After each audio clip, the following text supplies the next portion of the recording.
Y vamos a analizarlos de la mano de Giuseppe Liberati, experto en geopolítica, que está con nosotros ya en Negocios Televisión. ¿Qué tal, Giuseppe? Buenas tardes. ¿Qué tal? Feliz año, Sergio. ¿Todo bien? Igualmente, pues muy bien, mirando a Venezuela, empezando el año pues con mucha tensión, con muchos conflictos abiertos. Si te parece, empezamos por esto, Giuseppe. Quiero saber qué opinas de lo que ha sucedido en las últimas horas en Venezuela, con mucha tensión, con Maduro tomando el poder, con Machado, con Edmundo, que van a hablar en los próximos minutos. ¿Cómo calificas la situación en Venezuela? Bueno, si lo extraemos del momento, la situación en Venezuela sigue con el mismo patrón, con un Maduro que sigue diciendo que las elecciones fueron validadas, el resultado de las elecciones fueron validadas, y que del otro lado ¿cómo se llama? Una oposición que sigue diciendo que hay un grande fraude. Entonces, hoy la tensión va a ser cada día más en la calle, teniendo en cuenta que Venezuela hoy, sobre todo el régimen de Maduro, se encuentra expuesto a la pérdida de muchos de sus referentes globales. China, en particular, que evidentemente está muy poco interesada a todo lo que va a pasar en este momento en Venezuela, a Rusia, que evidentemente tiene otros problemas, e Irán. Acordémonos que había vuelo directo de Caracas a Teherán en los últimos años para poder, ¿cómo se llama?, tener relaciones directas entre los dos países. Entonces, para decir esto, Venezuela se encuentra en un punto de crisis, teniendo en cuenta que al fin, algo que habíamos anticipado hace tiempo, también contigo, Sergio, es que el canal de Panamá iba a ser un punto crítico. Se lo pensamos históricamente, que Venezuela en la plataforma caraíbica, como la analizamos nosotros, tenía un referente ideológico en Cuba, un referente, digamos, un apoyo muy fuerte en Nicaragua y Venezuela. Eran tres países en un triángulo que evidentemente no incluía a Panamá. Ahora, con cambios que hubo en Colombia y algunos temas en Ecuador, el canal de Panamá se vuelve al centro de todo el tema. Justamente antes estabas hablando de cuán relevante y los cambios que está haciendo que se está preparando hacer la administración Trump relativamente a Panamá. Entonces, acordémonos que eso es muy estratégico para Estados Unidos, porque sin Panamá Estados Unidos tiene un enorme problema controlar el mundo. Bueno, pues precisamente hablando de Donald Trump, de estos planes más allá de Venezuela, hablando de Groenlandia, del Canal de Panamá, de cambiar el nombre del Golfo de México, como decíamos, he empezado este año pues con mucha fuerza y sobre todo con un protagonista, con Donald Trump. ¿Qué opinas de estas últimas amenazas y sobre todo si crees que lo va a cumplir? Si crees que, por ejemplo, va a poder anexionar Groenlandia. Bueno, no creo que va a anexionar Groenlandia, pero es evidente que la lucha por el Ártico va a ser cada día más importante. No sé, en los últimos tiempos no hemos hablado más de la Antártida. La Antártida está aumentando su cantidad de hielo, pero en el Ártico se están abriendo muchos caminos.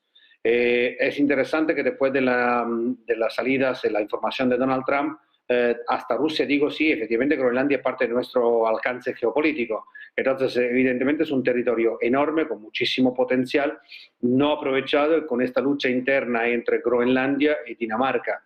Además, una Dinamarca que es muy lejana y aún más en esto que Groenlandia no es parte de la Unión Europea, por ejemplo. Es un territorio que tiene adentro una independencia de la Unión Europea, aún siendo parte del Reino de Dinamarca. Entonces, ¿qué puedo comentar acá en el canal? Que tuve el placer de conocer a la persona que presentó la idea a Donald Trump de comprar Groenlandia en el primer mandato de Donald Trump, 2017, y todo estaba relacionado sobre todo a la disponibilidad de tierras raras. Lo nombraste antes de la entrevista. El tema minero es importantísimo, sobre todo porque hay una gran ventaja. Tierras raras sin componentes, sin elementos radioactivos. Toda la tierra rara, típicamente los yacimientos, tiene una componente radiactiva que necesita un tratamiento más particular, más profundo, que evidentemente sube los costes y no permite una aplicación directa. La ventaja de Groenlandia, particularmente en el sur, hay una o dos penínsulas en el sur que efectivamente tienen esta gran ventaja. Agregamos que es uno de los lugares menos desarrollado ni de Europa ni de Norteamérica. Es un territorio de Norteamérica geográficamente, políticamente Europa, pero evidentemente con una independencia particular. Panamá es toda otra historia. Panamá fue parte de la teoría de Monroe, fue Estados Unidos que lo gestionó, después lo pasó al país Panamá, que evidentemente es la fuente principal de negocios de Panamá. He tenido el placer de discutir con el embajador de Panamá en Estados Unidos sobre el potencial crecimiento del Canal de Panamá y todos los los cambios de los buques principales. Hoy Panamá tiene tres problemas. El primero es que hay muy poca agua, entonces todo el calado del canal no permite el pasar de los grandes buques de contenedores, los Panamex 2000, por ejemplo. Segundo, tiene un problema de mantenimiento. Evidentemente, siendo una serie de lagos conectados con todas las presas, la ampliación que se hizo necesita mantenimiento y eso son mucha plata. Y después, de último, el efecto que del lado del Pacífico, del lado del Caribe, hay empresas chinas que esto están controlando. Estados Unidos, sin Panamá, perdón, no tiene más la posibilidad de conectar las dos costas. Esto es un enorme problema, porque un país que tiene dos costas separadas no puede intercambiar activos e interoperar las marinas. Un caso evidente es España, que tiene dos costas con una situación completamente diferente, Rusia, que tiene 5 costas, y lo podríamos analizar de manera más profunda. Para Estados Unidos, Panamá es la cosa más importante que hay en este momento, sobre todo sabiendo que China, conociendo esta situación, lo está controlando y no es un término puramente económico, es un término militar. Decías, Giuseppe, que Groenlandia no es parte de la Unión Europea, pero Dinamarca, en este caso, sí que es parte de la OTAN. Claro, se ha hablado mucho de que si iban a invocar el artículo 5, bueno, pues por el conflicto en Ucrania, por los ataques por parte de Rusia, a ver si al final va a tener que invocarse por culpa de Trump. ¿Podríamos llegar a este extremo, Giuseppe? ¿Podría Dinamarca activar el artículo 5? Porque ellos sí que son parte de la OTAN. Sería increíble que tendríamos que uno de los fundadores de que todos los otros países declaren el artículo 5 contra el fundador de la OTAN, ¿no? Estamos llegando a las contradicciones de todas las instituciones, esto también lo habíamos comentado contigo hace tiempo, de las instituciones de la salida de la Segunda Guerra Mundial. Lo que es interesante en esto es que no creo que sea un ataque a una situación militar, porque justamente ya Estados Unidos tenía una disponibilidad o una opción a estar en Groenlandia con diferentes bases. El tema es interesante si se desarrolla un tema más económico-financiero, que podría entrar en un pacto con Canadá. La palabra es interesante en los últimos días de Kevin O'Leary o Mr. Wonderful, que es uno de los inversores más llamativos de Canadá. Está hablando de un acuerdo con Canadá y potencialmente Groenlandia, estilo Unión Europea. Una moneda única, fuerte, intercambios internos sin impuestos, entonces usar todo esto que son temas arancelario y de frontera para empujar un gran cambio en toda Norteamérica.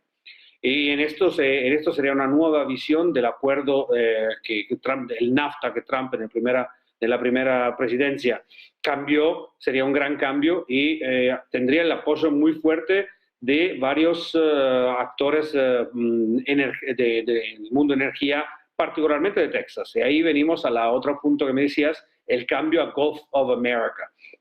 Gulf of America no es América como USA, evidentemente es algo que nosotros lo pensamos, pero es el centro de América. La mayoría de las actividades de América y de Estados Unidos también se desarrollan a lo largo del Golfo. Y entonces, rehacer un pacto completamente diferente alrededor de esto, lo habíamos escrito en un blog, uno de nuestros blogs, habíamos escrito que la plataforma caraíbica era uno de los puntos críticos de Estados Unidos en estos últimos tiempos. Sea para la administración Biden, que no la miró, pero evidentemente llegando Trump, tentando de redefinir la prioridad sobre Estados Unidos, evidentemente tiene que analizar la plataforma caraíbica, entonces Panamá, entonces Venezuela, pero entonces la secuencialidad que va del polo hasta prácticamente el canal de Panamá.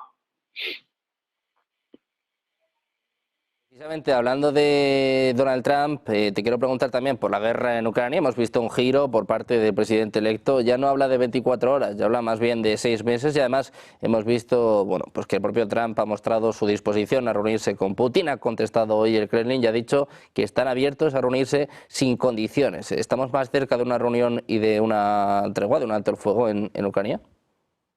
Bueno, antes de Navidad tuvimos la propuesta de Putin de reunirse en Eslovaquia con el ministro Fico, ¿no? Entonces, en alguna manera, esta es como, de vuelta, es algo que venimos diciendo, que hay conversaciones amplias ya entre las diferentes partes. Creo que las reuniones se van a hacer bastante pronto, justo después la toma de poder, el cambio de administración en Estados Unidos. Es interesante también, permíteme una paréntesis, el rol de Italia en este momento, porque ayer, Meloni estaba con Zelensky y justamente hace algunos días estaba con Trump. Entonces, la situación hay múltiples negociaciones a varios niveles y si lo notamos, uno de los puntos principales que se está hablando es el rol del trigo y de toda la exportación de trigo de Ucrania y de Rusia. Entonces, hay mucho interés en todo esto. Habrá que entender qué va a pasar con Turquía, que después del movimiento hecho en Siria, apoyando el nuevo liderazgo sirio, evidentemente que va a querer jugar el rol principal. Tenemos en cuenta que para salir a los mercados internacionales del Mar Negro hay que pasar para Turquía, que es un clásico gatekeeper. Bueno, pues pendientes de Ucrania, pendientes también, como decíamos, de Venezuela, muchas tensiones geopolíticas en este inicio de 2025. Josepe, muchas gracias por estar con nosotros, un placer. Buenas tardes. Gracias a ustedes, un placer como siempre.